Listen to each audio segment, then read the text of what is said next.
برای فۆلکلۆر پەروەر کاک خالید زوتیار لە یادی شەوانی زاران نووسینێکی بۆ ناردوون و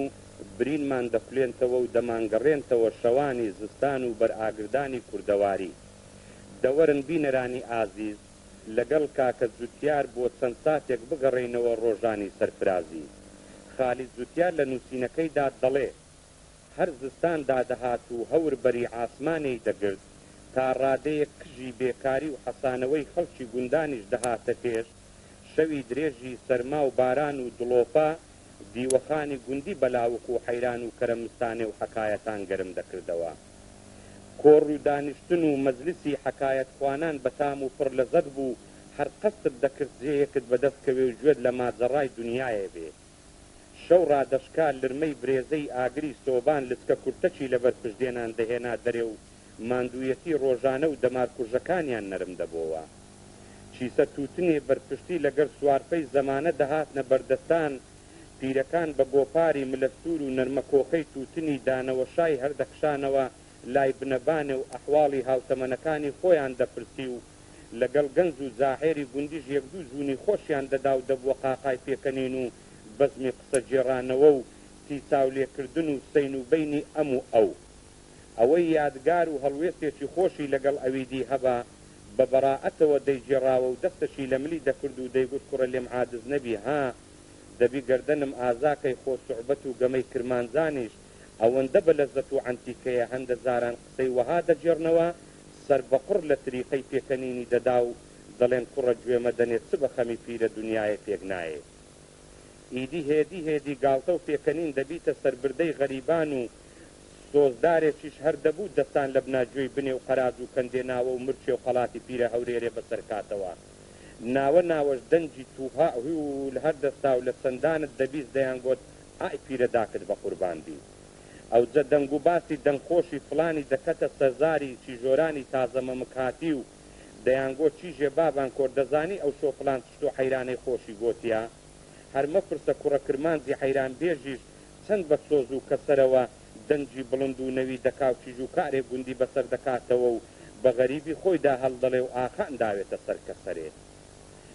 ناوەش قاوەچی زرینگەیان لە فنجانی قاوەی وەدینا و خەڵکیش بە فڕەقاوەکی سینجی خۆیان نەرم دەکردەوە. وەختی حەکایەتانی دەهات دیوەخان هێمن دەبوو، خەڵکی تەماشای سەر و سەکوتی حکایەتخوانیان دەکرد، داخۆ ئەو شۆ سەربردەی چه حەکایەتێک دەجێڕیتەوە. ئەو جە لە گەرمەی حەکایەتان دەبووە باسی دێ و زنۆکە و لە مەسێتر و حیشۆکە و فاتمۆکان و ئەوەندە بە جوانی دەیڕازاندەوە پیاوەی دەزانی لە نێو دێوان دەژی. لەبەر هەندێ ئەم ڕۆژ دەبینی هەموو ئەوانەی لە دەوروبەری وادا پەروەردەبوون سەریشیان لە زێڕی بگری هەرمەیلی ئەم فۆلکلۆرە بەرنادەن، بەدەستە خۆشمان نییە لە جوانترین و ناسکترین ئوتێل بخەوین، جێژەنی زەمانە ڕامان دەپێچێتەوە سێبەری پانکەی ڕەشمارێ و ئاهێک بۆ فڕە دۆیەکی سارد هەڵدەکێشین و زۆر کەسیش دەرێن سەد پراو برنجت بە قورباندی. دەوەرە حۆریە دنیایە لە کوڕە کرمانزان خڕکەوە کە سەر ئێمەنی زۆچێ بابانوێران پێ لە هەموو خۆشترە، ئایسەن لە دەوی خۆشەوەشی دەرێ قەرازە قەرازۆک لە غێمێ لە برندانت دێمێ لە نەویانم وەرێ ڕەبی گوارە پیرۆزبی لەگەر خەزێمێ کتێ زاڵمی زاڵم باب ئەمن ئەوە سەرێ چەند سارانە لە بربەتکارێ گوندێمە نەتگەیشتمێ دوو قسانت برێمێ دەتووەرە زەینەچێ بدەوە سەر و سەربردەی مێژووی پەرەستەندنی ئامێرە هەزاریەکانیش ئەوەندە حەکایەت و قسەی بەتام و لەزەتت بە خەیاڵا دادێ پیاو لە بەرەخۆی بزەیەکی دێتێ و نووسەرێکی زیرەک و هونەرمەندی دەوێ داوە دولکەی ئەو سەین و بەینەمان بۆ لێک هەراوێ و بەبیرمان بینتەوە هەوەلین فەسلی گەیشتە گوندان و بەسمی ڕادیۆی پاتری گەورە و قەوان و بیری ئیتیوازی و خیندنی مەتکەبلیان چ بەزمەکی ناوەوە و چۆنی لەگەڵا ڕاهاتوین.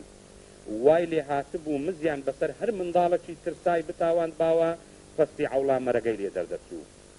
چەند لێدەوەشاوە وەچی دەستی دەداوە قوتە گۆپاری و سەری لە دەغران دەدا و دەیگۆ بەخوای ئەو سارە سارۆک زەردەکی تێدایە لە ناوانی زەوی ڕادەوەستا و زەینی دەدا ئاقاران دەگلار بم بە هوردە خەیاران دەهاتەوە مارێ و دەیگۆ هەمین دەوزەوەرش لە ساوارێکمان لۆ لێ بنێ باکە لەکەم بکەویتە عەربی. ئەگەر ئەو سارخوا بەخێری جێڕا لە بەرکوتان سارۆگەکی لۆتوو دەکڕم و کورتەک و شەروارەکی لۆ ئیبەی کوڕینە وە تێمەگەن ئێمەی خەریکی فۆلکلۆر و قسەی پێشینانی باب و باتیران سەرمان لەو دنیاە دەرناسێ و لە باسی حەکایەت و گەمە و مەڕ و بزن و درونە و زەنجەر زیاتر نازانین ئێمە ڕاستە پەروەردەی ئەم دنیاین و بە شانازیشەوە بەڵام وەرە تەمەشاکە هەر ئەو کوڕە کرمانزە ئەوڕۆ لە دەستگا ڕۆشنبیریەکان کار دەکەن و دەنووسن و لەگەڵ نوێترین ئامێری ئیلکترۆنیش ڕاهاتووە و وەچی لە مەکتەبێ بە یەکەمین دەردەچی دەست داوێتە ملی پیرە داچێ و دەڵێ